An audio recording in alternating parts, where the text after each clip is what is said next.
Welcome to Mindset and Stone podcasts, where we dive deep into the most compelling books on the shelf. Join hosts Dave and Poppy as they uncover the stories, themes, and ideas that shape our understanding and inspire curiosity. Get ready to explore the big ideas that leave a lasting impact. Let's get started. Welcome to the Mindset and Stone podcast.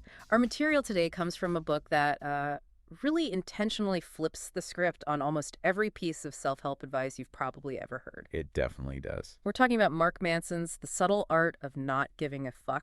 And that title is deliberately confrontational, but the actual substance of the book is pretty much the opposite of indifference or nihilism. Right. Our mission today is to really take this counterintuitive wisdom and translate it into practical knowledge for you. It's almost like a shortcut to understanding what truly matters in life. We are not talking about how to ignore everything or, how to become some kind of emotionless robot. Not at all. Instead, the book provides this really powerful framework for prioritizing your mental energy, your metaphorical fucks, and focusing them effectively. It's a guide to what Manson calls practical enlightenment.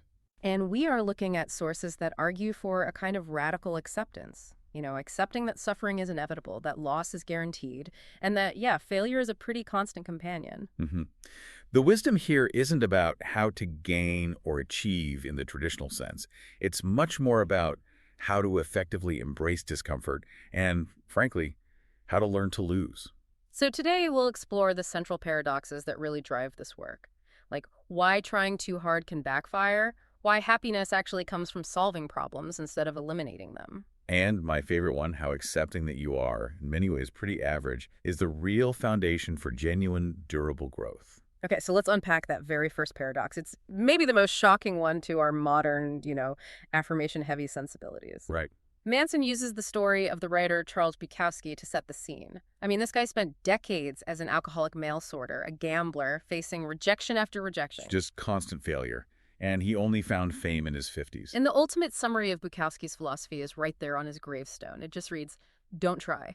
Which doesn't mean apathy, of course. Yeah. It's not about giving up. No, not at all. It means that his success, his unflinching, honest, and often, really ugly writing, it came not from desperately trying to be some celebrated literary figure. Right. It came from accepting his status as a loser and just telling the truth about it. It's so powerful because it just cuts against that standard narrative that, relentless positive thinking and sheer determination are the keys to everything. Mm-hmm. And this leads directly to an idea from the philosopher Alan Watts, which Manson uses. It's called the backwards law. Backwards law. Yeah, it states that the relentless, nonstop pursuit of a positive experience, say happiness or confidence or wealth, is itself a negative experience. How so? Because that very pursuit just reinforces the painful reality that you currently lack what you desire. Okay, think about that psychologically for a second. If I spend all day trying to convince myself I'm confident, I am simultaneously confirming to my subconscious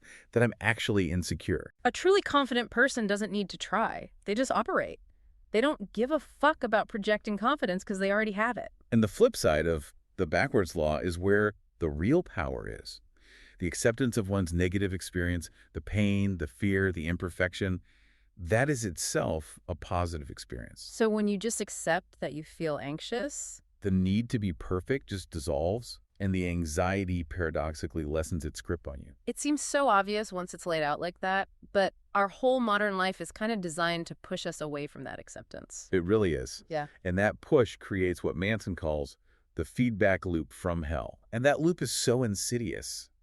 It's when we internalize this feeling that we shouldn't be feeling bad, so we start feeling bad about feeling bad. Right. You feel anxious about giving a presentation, but then you feel angry at yourself for being anxious in the first place, or guilty for procrastinating because you're anxious. So you're just layering anxiety on top of anxiety. It's exhausting, right? We've all internalized this societal expectation that we should be constantly happy and comfortable and optimized.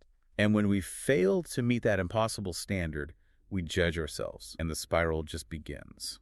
So the book says the way to short-circuit this loop is acceptance. It's that subtle art of not giving a fuck about the initial pain. By allowing yourself to feel bad without condemning yourself for it, you rob that negative emotion of its secondary power. You cut the loop. And this isn't just theory. This is the core of mental resilience. Every single thing worthwhile in life is won through the pain of surmounting some associated negative experience. Absolutely. If you avoid the pain of studying, you lose the reward of knowledge. Or if you avoid the pain of rejection, you lose the opportunity for connection. The avoidance of suffering becomes its own form of suffering. So the takeaway here is actually pretty profound. If you are constantly trying to escape pain, you're prioritizing the pain. You're giving it all your mental focus, and you're making it the central figure of your life. We have to learn to integrate pain, not eliminate it. Which is a perfect transition into the next big idea. Okay, so that integration of pain, it moves us into this crucial realization that problems never, ever stop. And this is where the book introduces this unforgettable symbol for the unpleasant truths we have to accept. Disappointment panda. Disappointment panda. And his truth is this. We suffer because suffering is biologically useful. It's evolution's agent for change, for adaptation, for inspiring us to move forward. The creature that is mildly dissatisfied is the one that survives and innovates. The one that's perfectly content gets eaten. Exactly. We've been sold this myth that happiness is a destination. A state of nirvana where all our problems are finally solved. But Manson's argument is that happiness is not a solvable equation. It's an action. It's something that comes from actively solving problems. And the problems themselves, they're constant. They don't disappear, they just upgrade.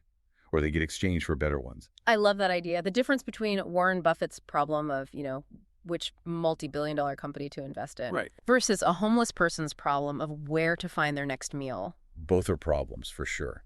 But one set is clearly preferable. And if you're avoiding your current problems, or if you believe you have problems that are just unsolvable, you will be miserable. The secret sauce is embracing that constant, active process of solving. Which fundamentally shifts the question we should be asking ourselves.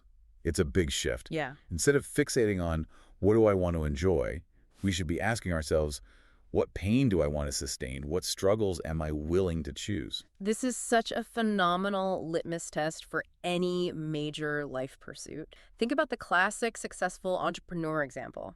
We see the yacht and the freedom, but we totally ignore the intense pain. We ignore the repeated financial failures, the incredible uncertainty, the relationship sacrifices, the insane 80-hour work weeks. The people who succeed don't just endure that pain. It's more than that. They are psychologically predisposed to almost appreciate the process of navigating that specific type of risk and discomfort. That struggle is part of the identity they choose.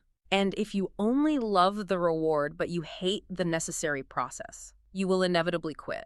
It's just a matter of time. Manson's own story about his failed music career is perfect here. Right. He loved the image of being a rock star, the adoration, the glory, the freedom, but he hated the drudgery. He hated the constant, tedious practice, the hauling of heavy gear up 3 flights of stairs in some dirty club, the repeated rejections from managers and venue owners. If you hate the core process, the pursuit is just fundamentally misaligned with who you are.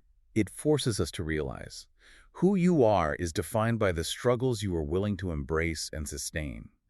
The path to happiness is full of challenges, sure, but they are challenges that you personally find meaningful to navigate. So this leads us to our first really integrated practical insight. When you are pursuing any major goal, getting a degree, starting a family, launching a side hustle, whatever, don't just focus on the outcome. You have to define the cost of entry. Exactly. Define the unavoidable sacrifices, the discomforts, and the better problems you're willing to face, and do it in advance. True fulfillment comes from consistently finding joy and meaning in solving those necessary, chosen problems along the way, not from reaching some imaginary finish line where all problems just magically vanish. Right, which brings us to a really destructive force in modern psychology, which the book calls the tyranny of exceptionalism. Oh, this one is huge. The internet and social media, they relentlessly expose us to the absolute extremes. The richest, the fittest, the most famous, the most traveled. And it creates this constant silent pressure to believe that we have to be extraordinary just to matter. Well, the vast majority of us feel pretty average, which then translates into feelings of inadequacy and, weirdly, entitlement. Yeah, that's the strange part. We're constantly told that everyone is special and deserves greatness, but mathematically, if everyone is extraordinary, then no one is. It's just the new baseline. And this feeds a culture where people like that delusional entrepreneur Jimmy in the book, they become normalized. They confuse the fantasy of success with the reality of competence. They're chasing the high of feeling important rather than doing the actual work. So the book forces us to accept a really humbling truth. We are all, for the most part, pretty average at most things. Which sounds depressing at first. It does, but here's the crucial pivot. True self-worth is not measured by how we feel about our positive traits. It's measured by how honest and accepting we are about the negative aspects of ourselves. So, are you comfortable admitting your limitations? That's the question. I find that so counterintuitive, but also so liberating. Greatness, Manson argues, is anti-entitlement. How so? Those who become truly exceptional are not driven by this belief that they are already inherently great. They're driven by an obsession with improvement, which stems from the humble self-skepticism that they are not yet great. So accepting that you and your problems are not special, that millions of people have faced this exact problem before you, is the essential first step toward actually solving them. It removes all the theatrical self-pity and just allows for objective action. This whole process of acceptance and self-inquiry, it involves peeling back the layers of what he calls the self-awareness onion. A painful, tear-inducing exercise. It is. But at the core of that onion, we find the real drivers of our misery, our personal values, and critically, the metrics we use to measure success or failure based on those values. We are constantly choosing these metrics, a lot of the time unconsciously. And the contrasting stories of two guys from the heavy metal scene really clarify this distinction between internal and external metrics. You're talking about Dave Mustaine from Megadeth. That's the one. He founded Megadeth after being kicked out of Metallica. Mustaine became incredibly successful, sold millions of records, yet he was perpetually tormented. And why? Because he chose an external metric. His goal was to be more successful than Metallica. His value was external success, and his metric was completely uncontrollable. It was dependent on the relative fame of another band. So even when he achieved massive success, he was never satisfied because Metallica was always just slightly ahead. His measurement choice guaranteed his own perpetual misery. Absolutely guaranteed it. Now, you contrast that with Pete Best.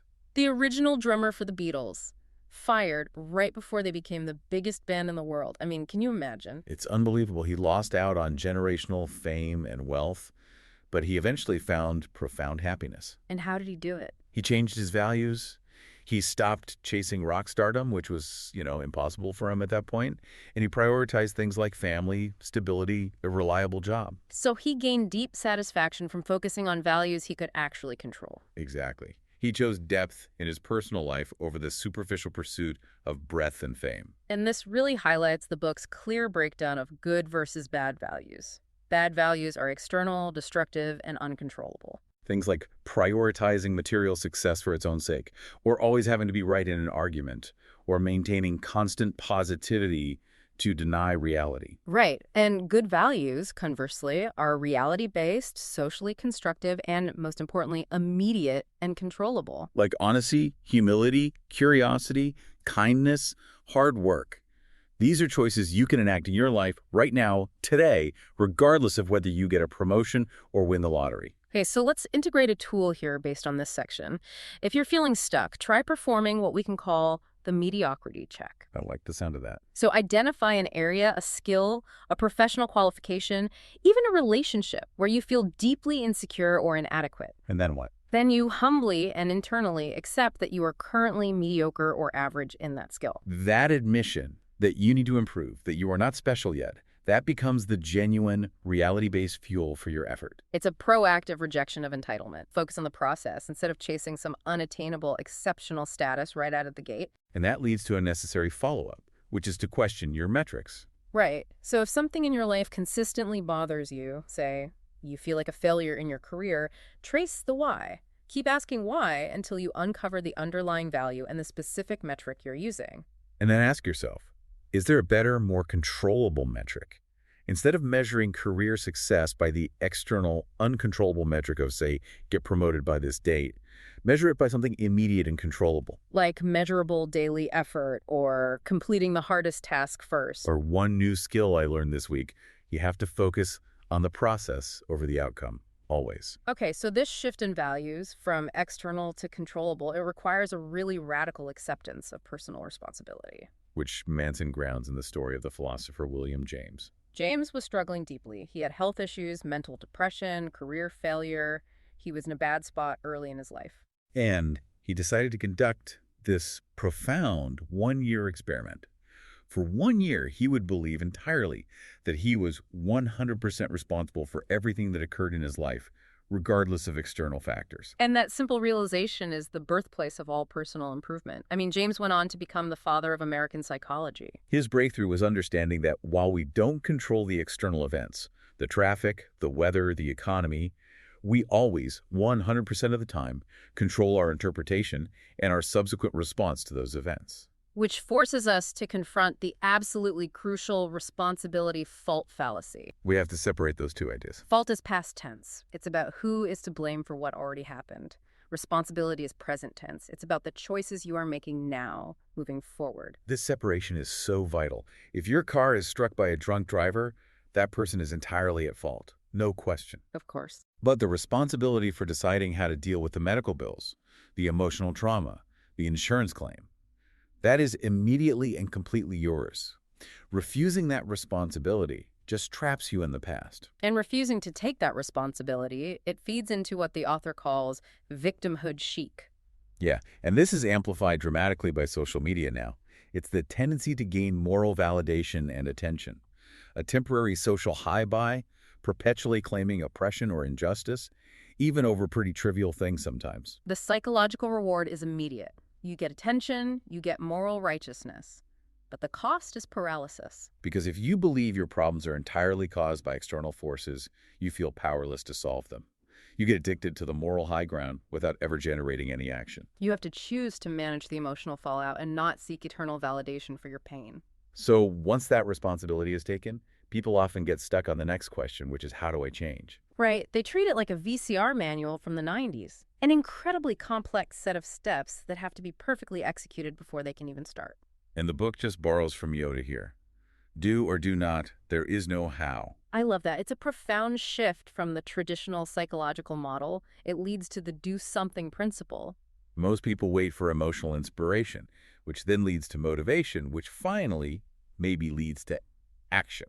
But if you never feel inspired, you never act. You're just stuck waiting. The do something principle flips that script completely. It says, action leads to inspiration, which then leads to motivation. Action is not just the effect of motivation. It's the primary cause of it. So if you feel stuck, if you feel depressed, the solution is to force yourself to do the smallest, most menial task related to your goal. The simple physical or mental act of working generates momentum, and that harnesses the resulting inspiration you need for the next harder step. Think of the example of the novelist who published over 70 books. He didn't wait for some muse to strike him. No, he just committed to writing 200 crappy words per day. That was it.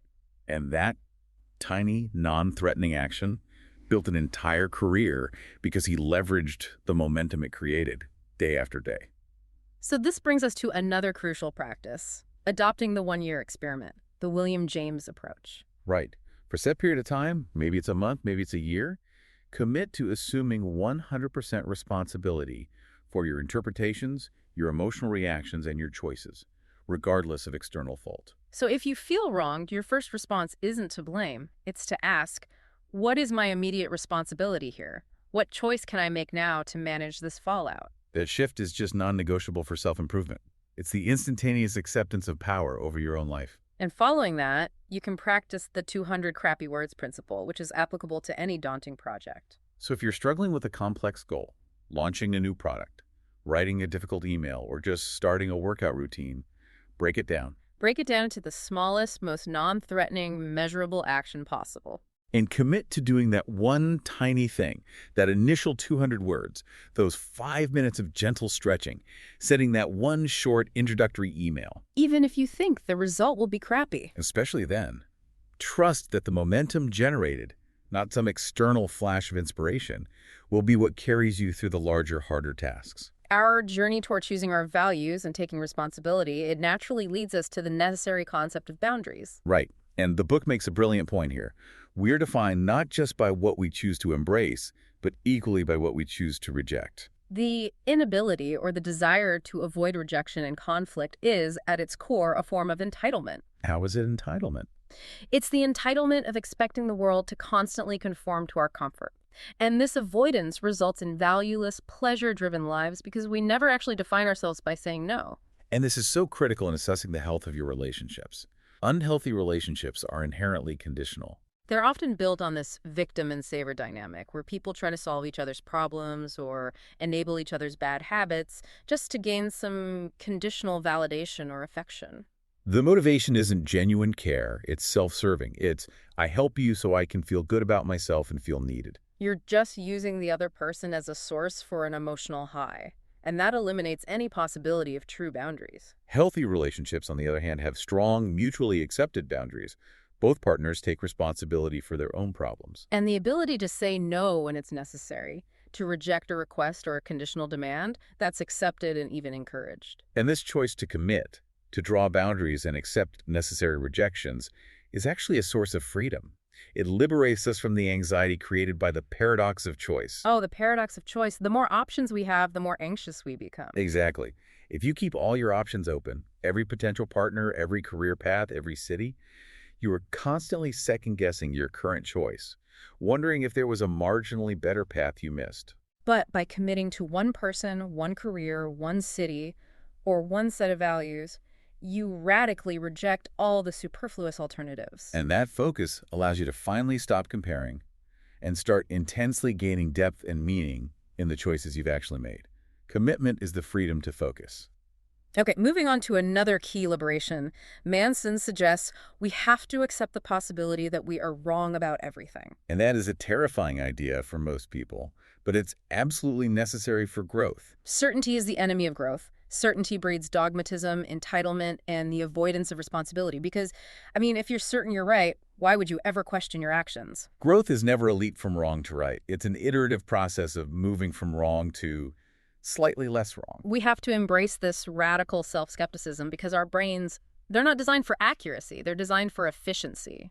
Our memories are often highly unreliable. And we are heavily biased toward confirming beliefs we've already established. If you believe you're a smart person, you might subconsciously avoid situations that could challenge that belief, even if they offer growth. So the practice here is not to constantly try to be right, but to habitually ask yourself, what if I'm wrong? That openness to being fundamentally mistaken is the necessary prerequisite for any real profound change in your life. If you find yourself consistently miserable, you are already fundamentally wrong about something major, and only doubt can uncover what that is. So let's integrate one final powerful practice from this section, the boundary litmus test. Okay, how does that work? To assess the true health of any significant relationship with a partner, a family member, or even a close professional connection, ask yourself this one question. Okay. If I refuse to do X for this person, X being something they routinely expect from me, how would the relationship fundamentally change? I see. If your refusal causes a major drama blowout, deep emotional manipulation, or if conditional affection is withdrawn, that relationship is likely transactional and conditional.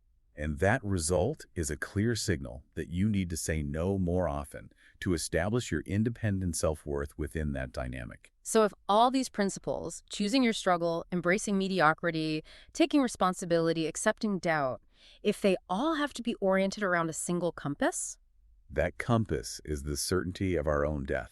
Ernest Becker, the Pulitzer Prize-winning anthropologist, he argued that human civilization is largely just an elaborate mechanism for dealing with death terror. We construct these immortality projects, our identity, our career legacy, our children, all to distract ourselves from our own mortality. Death then becomes the ultimate filter. It's the bitter antidote to superficiality. Accepting that our physical self will die forces us to question all those manufactured external immortality projects. Yeah, if death is certain, the illogical quest for eternal fame or guaranteed pleasure just loses its psychological grip. Manson relates the transformative experience of his friend Josh's sudden death. He realized that if, on an existential level, there really is no reason to do anything, then there is also no reason to not do anything. And that realization just obliterates the power of embarrassment and fear and superficial shame. Confronting death is the only thing powerful enough to strip away our superficial values and force the truly important question. How will the world be different and better when you are gone? What is your legacy of struggle and action? So our final practical takeaway, then, it has to be this. Use mortality as your compass. Regularly contemplate your limited time.